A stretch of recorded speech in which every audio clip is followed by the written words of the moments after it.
ایران کا دوسرا امریکی F-35 جنگی طیارہ مار گرانے کا دعویٰ خاتم الانبیاء مرکزی ہیڈ کوارٹر کے ترجمان کرنل ابراہیم ذوالفقاری نے اپنے ایک اعلان میں دعویٰ کیا ہے کہ ایک F-35 جنگی طیارہ وسطی ایران کے فضاؤں میں نشانہ بنائے جانے کے بعد گر کر تباہ ہوا ہے۔ F-35 کو جدید فضائی دفاعی نظام کے ذریعے نشانہ بنایا گیا۔ ایران کے خاتم الانبیاء مرکزی ہیڈ کوارٹر نے دعویٰ کیا ہے کہ طیارے پر حملے کے وقت اور گرنے کے دوران شدید دھماکے کے باعث اس بات کا امکان کم ہے کہ پائلٹ باہر نکلنے میں کامیاب ہوا ہو۔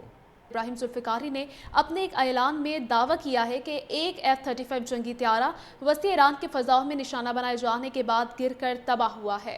F-35 کو جدید فضائی دفاعی نظام کے ذریعے نشانہ بنایا گیا۔ ایران کے خاتم الانبیاء مرکزی ہیڈ کوارٹر نے دعویٰ کیا ہے کہ طیارے پر حملے کے وقت اور گرنے کے دوران شدید دھماکے کے باعث اس بات کا امکان کم ہے کہ پائلٹ باہر نکلنے میں کامیاب ہوا ہو۔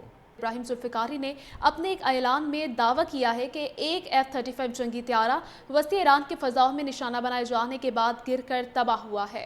F-35 کو جدید فضائی دفاعی نظام کے ذریعے نشانہ بنایا گیا۔ ایران کے خاتم الانبیاء مرکزی ہیڈ کوارٹر نے دعویٰ کیا ہے کہ طیارے پر حملے کے وقت اور گرنے کے دوران شدید دھماکے کے باعث اس بات کا امکان کم ہے کہ پائلٹ باہر نکلنے میں کامیاب ہوا ہو۔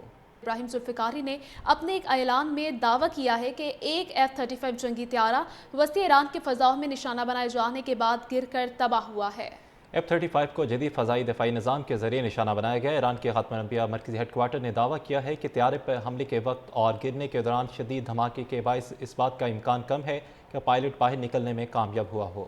ابراہیم ذوالفقاری نے اپنے ایک اعلان میں دعویٰ کیا ہے کہ ایک F-35 جنگی طیارہ وسطی ایران کے فضاؤں میں نشانہ بنائے جانے کے بعد گر کر تباہ ہوا ہے۔ F-35 کو جدید فضائی دفاعی نظام کے ذریعے نشانہ بنایا گیا۔ ایران کے خاتم الانبیاء مرکزی ہیڈ کوارٹر نے دعویٰ کیا ہے کہ طیارے پر حملے کے وقت اور گرنے کے دوران شدید دھماکے کے باعث اس بات کا امکان کم ہے کہ پائلٹ باہر نکلنے میں کامیاب ہوا ہو۔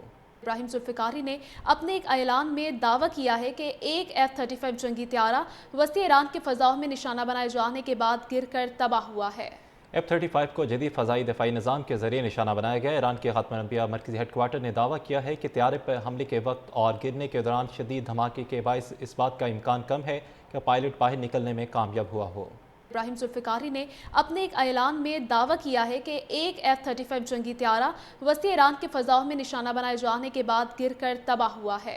F-35 کو جدید فضائی دفاعی نظام کے ذریعے نشانہ بنایا گیا۔ ایران کے خاتم الانبیاء مرکزی ہیڈ کوارٹر نے دعویٰ کیا ہے کہ طیارے پر حملے کے وقت اور گرنے کے دوران شدید دھماکے کے باعث اس بات کا امکان کم ہے کہ پائلٹ باہر نکلنے میں کامیاب ہوا ہو۔ ابراہیم ذوالفقاری نے اپنے ایک اعلان میں دعویٰ کیا ہے کہ ایک F-35 جنگی طیارہ وسطی ایران کے فضاؤں میں نشانہ بنائے جانے کے بعد گر کر تباہ ہوا ہے۔ F-35 کو جدید فضائی دفاعی نظام کے ذریعے نشانہ بنایا گیا۔ ایران کے خاتم الانبیاء مرکزی ہیڈ کوارٹر نے دعویٰ کیا ہے کہ طیارے پر حملے کے وقت اور گرنے کے دوران شدید دھماکے کے باعث اس بات کا امکان کم ہے کہ پائلٹ باہر نکلنے میں کامیاب ہوا ہو۔